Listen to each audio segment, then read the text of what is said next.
Hi, my name is Chi Chai Ling. I am from Group 11 FEB for the subject Soft Skills and Volunteerism, PPD1041, alongside with my matric number 109308.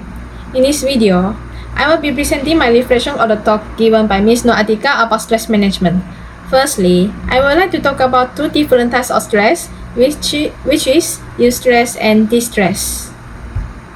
All of us people, including me, often experience both types of stress. Eustress is a good stress, while distress is a negative stress. Eustress is a good, motivating kind of stress to push us perform better. For me, eustress can be characterized as a stress that it can make us feel exciting before something important happens. It also helps us to increase our focus and confidence. But lastly, eustress is a short-term stress, but it is easily manageable.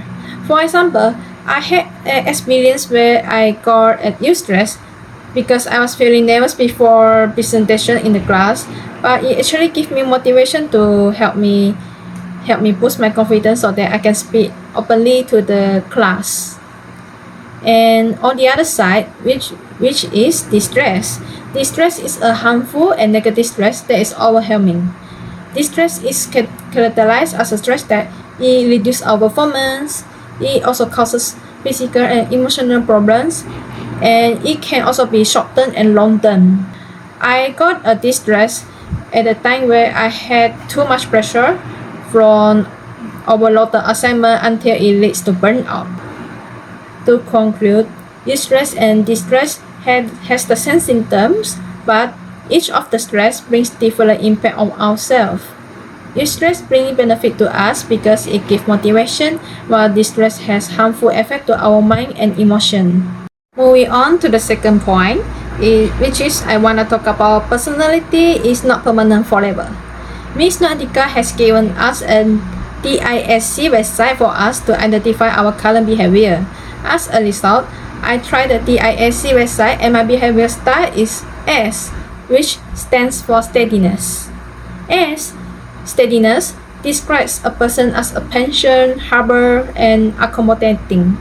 The reason that Ms. Nur Atika gave us a DISC test is to let us be aware of our personality, and the goal is to help us expand our ways to handle our stress. I took some research also to know my behavior better. Usually, expat people will be seen less talking than usual, avoiding eye contact and not joining group discussion as a sign they are under stress. Usually, me myself, as a steady person, whenever I am very stressed out, I will usually taking my time to be alone, or I will talk to my closest friend for some comfort. In this way, I can help myself to become impatient. Stress itself is not always bad, but it becomes difficult when it is too intense or it lasts too long. So it is very important for us to have a technique to manage stress. Throughout the talk by Ms. Nur Atika, I have learned about coping strategies through breathing technique. Breathing technique includes blowing the candle technique. I was interested in this blowing the candle technique as I can release my anger by blowing out the candle. In addition, I have also learned journaling method. I found this to be the best method for me to cope against my stress, since I am the type of person that likes writing. As I am writing, my mind can slowly slow down, as journaling is like a self-meditation. My understanding of stress and the ways to cope with it changed after practicing journaling and blowing out the candle method. Both of these methods help me to see stress not as just an overwhelming feeling, but it is as something I can understand and manage.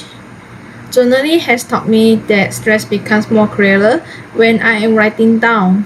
By writing down my thoughts, I realized that many things I felt were like a huge problems, but it was actually smaller when I'm writing on the paper. So journaling changed my understanding of stress by seeing it more clearly and understand myself better. For blowing out the candle method, at first it felt too simple, but practicing this made me understand something deeper. I learned how slow my breath can calm down my heart rate and panic feelings. So breathing helps me calm myself in the moment.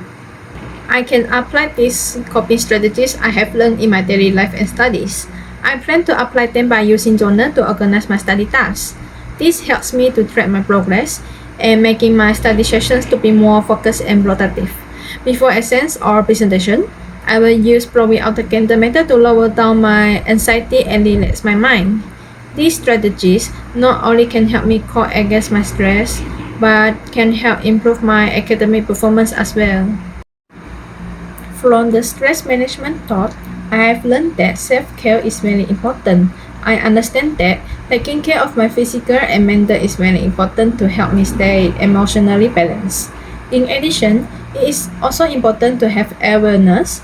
I learned to identify something that triggers my stress, which is by completing the flights early and revise early for examination. That's all from me. Thank you.